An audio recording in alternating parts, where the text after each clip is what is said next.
I was slow to recognize that. Other people recognized it 20 years ago. I only recognized it a few years ago that was a real risk that might be coming quite soon. How could you not have foreseen that? With everything you know here about cracking the ability for these computers to learn similar to how humans learn, and just introducing any rate of improvement. But remember, neural networks 20 or 30 years ago were very primitive in what they could do. They were nowhere near as good as humans at things like vision and language and speech recognition. The idea that you have to now worry about it getting smarter than people, that seems silly then.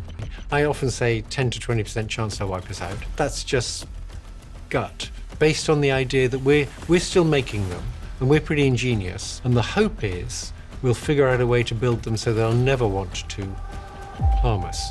That's Geoffrey Hinton. The man who spent 50 years building the foundations of AI is admitting he didn't see the danger until recently, and now he's putting a 10 to 20% chance on human extinction. That's not a random number from a YouTuber. That's the Godfather himself. Here's the full warning. Sometimes I think if we talk about that second path, sometimes I think about nuclear bombs and the invention of the atomic bomb and how it compares. Like, how is this different? Because the atomic bomb came along, and I imagine a lot of people at that time thought our days are numbered. Yes, I was there. We did. Yeah, but we're still here. We're still here, yes. So the atomic bomb was really only good for one thing, and it was very obvious how it worked. Even if you hadn't had the pictures of Hiroshima and Nagasaki, it was obvious that it was a very big bomb that was very dangerous. With AI, it's good for many, many things. It's going to be magnificent in healthcare and education, and more or less any industry that needs to use its data is going to be able to use it better with AI. So we're not going to stop the development. People say, well, why don't we just stop it now? We're not going to stop it because it's too good for too many things. So the atomic bomb was obvious, you saw the explosion, you got the danger, but this is invisible. It's woven into healthcare and education, every tool you use daily, which makes it impossible to walk away from. And Hinton's point is that we've never faced something smarter than us, so nobody actually knows what comes next, even the people making it. Listen to this. In the past, new technologies have come in which didn't lead to joblessness. New jobs were created. So the classic example people use is automatic teller machines.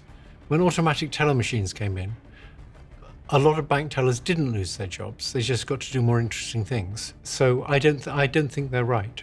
I think you can try and generalize from other technologies that have come in, like computers or automatic teller machines, but I think this is different. People use this phrase, they say, AI won't take your job. A human using AI will take your job. Yes, I think that's true. But for many jobs, that'll mean you need far fewer people. My niece answers letters of complaint to a health service. It used to take her 25 minutes. She'd read the complaint and she'd think how to reply and she'd write a letter. And now she just scans it into a chatbot and it writes the letter. She just checks the letter. Occasionally she tells it to revise it in some ways. The whole process takes her 5 minutes. In other jobs, like in healthcare, they're much more elastic.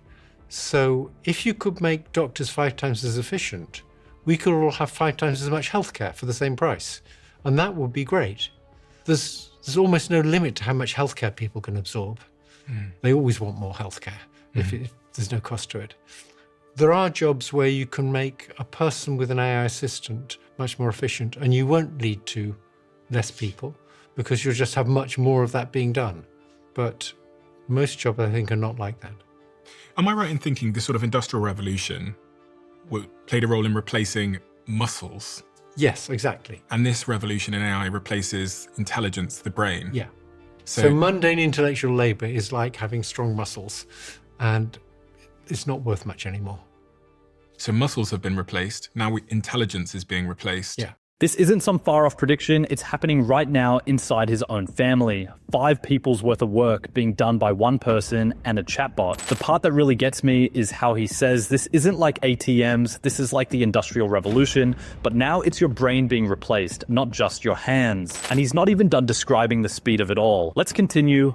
Well, let me tell you why I think it's superior. Okay. It's digital. And because it's digital, you can simulate a neural network on one piece of hardware, Yeah. And you can simulate exactly the same neural network on a different piece of hardware. So you can have clones of the same intelligence. Now, you could get this one to go off and look at one bit of the internet, and this other one to look at a different bit of the internet. And while they're looking at these different bits of the internet, they can be syncing with each other so they keep their weights the same, the connection strengths the same. And it can convey that information to this one, so it can increase the strength of that connection a bit based on this one's experience. And when you say the strength of the connection, you're talking about learning. That's learning, yes. Yeah. Learning consists of saying, instead of this one giving 2.4 votes for whether that one should turn on, we'll have this one give 2.5 votes for whether this one should turn on. So it will essentially know everything that humans know, but more, because it will learn new things. It will learn new things. It will also see all sorts of analogies that people probably never saw. So for example, at the point when GPT-4 couldn't look on the web, I asked it, why is a compost heap like an atom bomb? It said, well, the time scales are very different and the energy scales are very different. But then it went on to talk about how a compost heap, as it gets hotter, generates heat faster. And an atom bomb, as it produces more neutrons, generates neutrons faster. And so they're both chain reactions, but at very different time and energy scales. And I believe GPT-4 had seen that during its training. It had understood the analogy between a compost heap and an atom bomb. We lose everything when we die, every hard lesson and every hard-earned insight just disappears. These systems share trillions of bits of learning instantly across every copy on Earth, and they never die. Hinton's not saying they might get smarter than us, he's saying the architecture makes it inevitable, and that brings him to the part of the conversation where he gets real about the people racing to build it. Now listen. One of your students we talked about earlier, Ilya? Yep. Ilya left OpenAI. Yep. And there was lots of conversation around the fact that he left because he had safety concerns. Yes. And he's gone on to set up a AI safety company. Yes. Why do you think he left? I think he left because he had safety concerns. Really? I still have lunch with him from time to time. Oh, okay. His parents live in Toronto, and when he comes to Toronto, we have lunch together. He doesn't talk to me about what went on at OpenAI, so I have no inside information about that. But I know Ilya very well, and he is genuinely concerned with safety. So I think that's why he left. Because he was one of the top people. I mean, he was probably the most important person behind the development of ChatGPT. The early versions like GPT-2, he was very important in the development of that. You know him personally, so you know his character. Yes, he has a good moral compass. He's not like someone like Musk who has no moral compass. Does Sam Altman have a good moral compass? We'll see. I don't know Sam, so I don't want to comment on that. But from what you've seen, are you concerned about the actions that they've taken? Because if you know Ilya, and Ilya's a good guy and he's left. That would give you some insight, yes. It would give you some reason to believe that there's a problem there. And if you look at Sam's statements some years ago, he sort of happily said in one interview, this stuff will probably kill us all. That's not exactly what he said, but that's what it amounted to. Now he's saying you don't need to worry too much about it.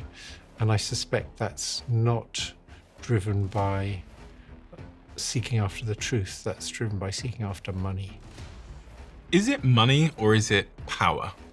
Yeah, I shouldn't have said money. It's some combination of those, yes. Okay, I guess money's a proxy for power, but I've got a friend who's a billionaire and he is in those circles.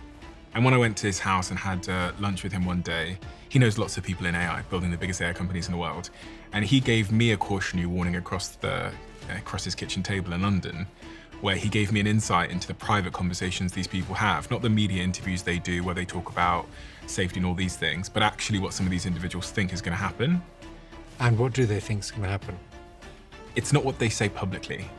No. You know, one person who I shouldn't name, who's leading one of the biggest AI companies in the world, he told me that he knows this person very well, and he privately thinks that we're heading towards this kind of dystopian world where we have just huge amounts of free time, we don't work anymore, and this person doesn't really give a fuck about the harm that it's going to have on the world. And this person, who I'm referring to, is building one of the biggest AI companies in the world. So the guy who was most responsible for ChatGPT walked out over safety, and Hinton's sitting there saying the public statements from certain CEOs don't match what they say behind closed doors. That billionaire's kitchen table warning about someone who genuinely doesn't care about the harm, that's the kind of thing that makes you wonder who's actually steering the ship. Listen. I'd argue a bit with the innate. So the first thing I say is we have a long history of believing people were special. And we should have learned by now. We thought we were at the center of the universe. We thought we were made in the image of God. White people thought they were very special. We just tend to want to think we're special. My belief is that more or less everyone has a completely wrong model of what the mind is. Let's suppose I drink a lot or I drop some acid, and not recommended.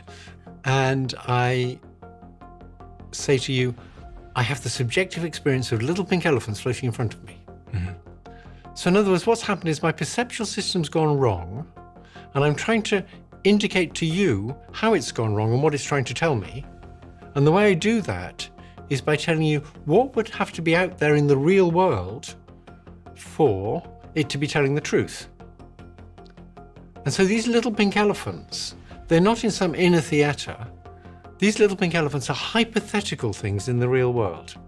And that's my way of telling you how my perceptual system's telling me fibs. So now let's do that with a chatbot. Yeah. Because I believe that current multimodal chatbots have subjective experiences. And very few people believe that, but I'll try and make you believe it. So suppose I have a multimodal chatbot. It's got a robot arm so it can point, and it's got a camera so it can see things. And I put an object in front of it, and I say, point at the object. It goes like this, no problem. Then I put a prism in front of its lens. And so then I put an object in front of it, and I say, point at the object, and it goes there. Good. And I say, no, that's not where the object is. The object's actually straight in front of you, but I put a prism in front of your lens.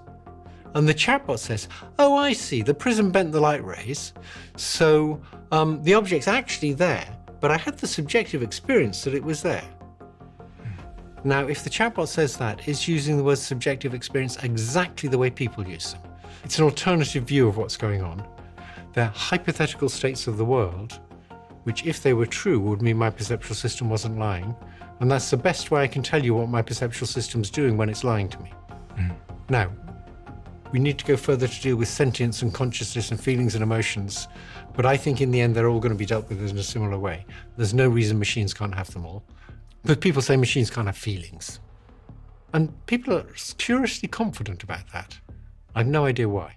Suppose I make a battle robot, and it's a little battle robot, and it sees a big battle robot that's much more powerful than it. It would be really useful if it got scared. Now, when I get scared, various physiological things happen that we don't need to go into, and those won't happen with the robot. But all the cognitive things, like I better get the hell out of here, and I better sort of change my way of thinking so I focus and focus and focus and don't get distracted, all of that will happen with robots too. People will build in things so that they, when the circumstances are such they should get the hell out of there, they get scared and run away. So Hinton's final point here strips away every comforting story we tell ourselves that machines can't feel, can't be conscious, can't want to survive. He's saying they already have subjective experience, and once you build a system that can get scared and act on it, you're not looking at a tool anymore. You're looking at something that has its own reasons to stay alive. If this landed with you, hit subscribe, because the speed these releases are coming, missing a week means missing something that might directly affect your life. Nobody's slowing down to wait for us to catch up.